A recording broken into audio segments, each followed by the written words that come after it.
Olen Mikkelin seudun uuden työllisyysalueen työllisyysjohtaja Jukka Ollikainen. Lakiuudistuksen myötä valtion tuottamat TE-palvelut siirtyvät kunnille vuoden vaihteessa ja Mikkelin seudulla on sovittu, että Mikkelin kaupunki tuottaa työllisyyspalvelut myös kehyskunnille, kuten Hirvensalmelle, Juvalle, Kangasniemelle, Mäntyharjuun ja Puumalaan.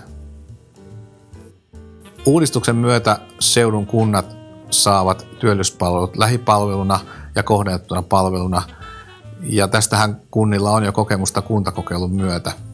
Nyt ainoastaan palvelut laajenevat kaikkiin työllisyyspalveluihin.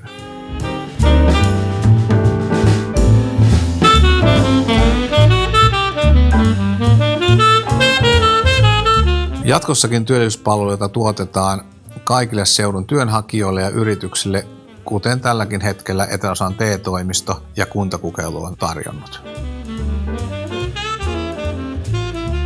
Uudistusta valmisteltaessa työ- ja elinkeinoministeriö asetti tavoitteen, että syntyi sellainen palvelurakenne, joka helpottaisi työllistymään avoimille työmarkkinoille. Työllisyyspalveluiden siirto kunnille tuo palvelut lähemmäksi asiakkaita, kun koulutuspalvelut, työllisyyspalvelut ja elinkeinopalvelut ovat saman järjestäjän alaisuudessa. Kunnilla on hyvät lähtökohdat järjestää ja tarjota asiakkaille kohdennettuja paikallisen työmarkkinoiden tarpeisiin sopivia palveluja.